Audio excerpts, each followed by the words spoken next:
Kita semua kan suka mikir kalau kita ini konsumen yang rasional, tahu persis apa yang kita mau dan kenapa kita beli barang itu.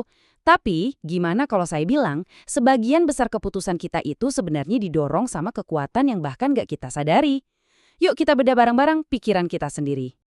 Nah, kutipan dari Henry Ford ini, wah, kena banget di intinya.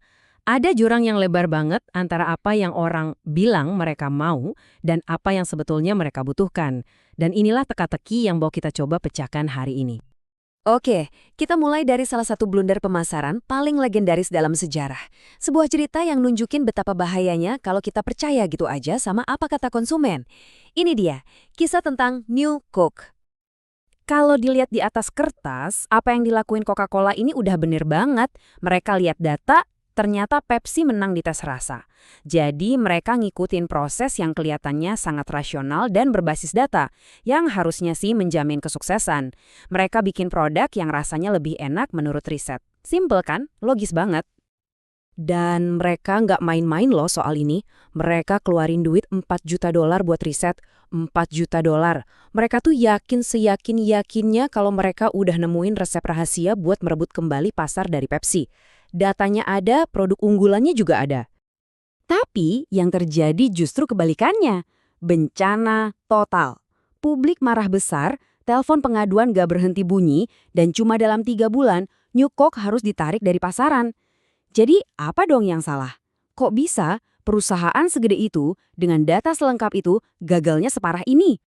Nah, jawabannya tuh ada di sini. Kita harus bongkar dulu satu mitos besar, yaitu gagasan bahwa kita secara sadar memegang kendali penuh atas keputusan kita. Ternyata ada pengemudi lain yang duduk di kursi depan. Gini deh, coba bayangin otak kita itu punya dua pemain. Pikiran bawah sadar kita itu adalah presiden yang sebenarnya. Dia cepat, otomatis, dan dialah yang sebetulnya ngambil keputusan. Terus ada pikiran sadar kita, si juru bicara pers. Tugasnya cuma satu, cari-cari alasan dan ngejelasin keputusan yang udah dibuat sama si presiden. Nah, masalahnya di mana?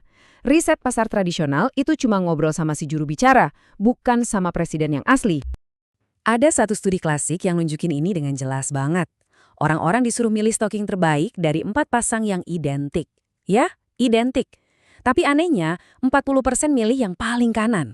Pas ditanya kenapa, nggak ada satupun yang bilang karena posisinya. Mereka malah ngarang alasan-alasan logis soal kualitas rajutan, elastisitas, dan lain-lain. Pikiran sadar mereka cuma bikin cerita aja, biar pilihannya kelihatan masuk akal. Dan kutipan beneran dari seorang pembeli mesin cuci ini, wah, ini contoh sempurna banget. Ini adalah bukti nyata gimana kita mencari-cari alasan buat keputusan yang sebenarnya didorong oleh rasa familiar dan perasaan di bawah sadar, bahkan kalau itu bertentangan sama apa yang kita tahu. Dia tahu loh kualitasnya udah turun, tapi si presiden di dalam otaknya milih yang terasa familiar dan aman. Oke, kita lanjut ya. Sekarang kita bakal bongkar mitos lain yang kayaknya udah mendarah daging banget. Yakinan kalau makin banyak pilihan itu pasti makin bagus. Sebuah eksperimen terkenal soal selai ngasih lihat sesuatu yang bikin kaget. Walaupun etalase yang gede dengan 24 jenis selai itu lebih banyak narik perhatian, orang-orang ternyata 10 kali lipat lebih mungkin beli dari etalase yang isinya cuma 6 jenis selai. Yah, beneran 10 kali lipat. Intinya apa? Terlalu banyak pilihan itu bukannya bikin kita senang milih, tapi malah bikin kita lumpuh, nggak bisa ngambil keputusan. Google juga pernah ngalamin ini. Mereka nurutin permintaan pengguna buat nambahin hasil pencarian per halaman. Dan apa yang terjadi? Traffic mereka malah turun. Pikiran bawah sadar kita kewalahan. Dan dari sini kita sampai ke mitos yang paling besar dari semuanya. Yaitu, kalau kita mau tahu apa yang bakal orang lakuin, ya tinggal tanya aja ke mereka. Seperti yang akan kita lihat, asumsi ini bisa bahaya banget. Coba kita lihat kasus Millennium Dome di Inggris. Survei dan polling besar-besaran nunjukin 12 juta orang bakal datang. Kedengarannya mantap kan? Kenyataannya nggak sampai setengahnya yang beneran muncul. Jarak antara niat yang diomongin sama tindakan nyata itu ternyata jauh banget. Tapi anehnya di sini nih, dari segelintir orang yang beneran datang itu, 87% bilang mereka puas. Ini contoh klasik dari yang namanya justifikasi pasca keputusan.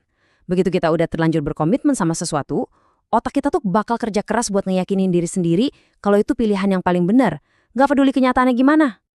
Masalah lainnya adalah soal framing, atau cara kita ngebungkus sebuah pertanyaan. Cara kita bertanya itu bisa mengubah jawaban secara drastis. Lihat aja 2 survei tentang pendanaan di BC ini. Satu membingkainya sebagai penghematan uang, yang satu lagi sebagai resiko kehilangan berita lokal. Hasilnya beda 180 derajat, bertolak belakang banget. Oke, jadi kalau nanya ke orang itu nggak bisa diandelin, terus gimana dong solusinya? Apa alternatifnya?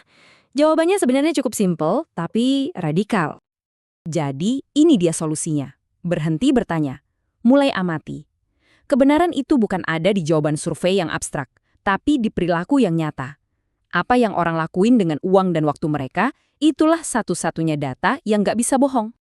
Contoh-contoh di dunia nyata ini nunjukin betapa kuatnya pengamatan perilaku.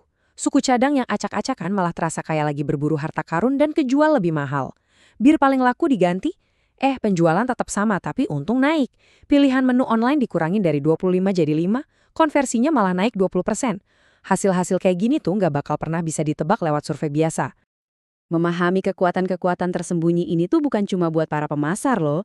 Ini ngasih kita kacamata baru buat ngelihat keputusan kita sendiri sehari-hari. Dari kopi yang kita minum pagi ini sampai mobil yang kita kendarai, jangan-jangan si presiden yang sebenarnya di dalam otak kita yang lebih banyak ambil alih setir daripada yang kita kira.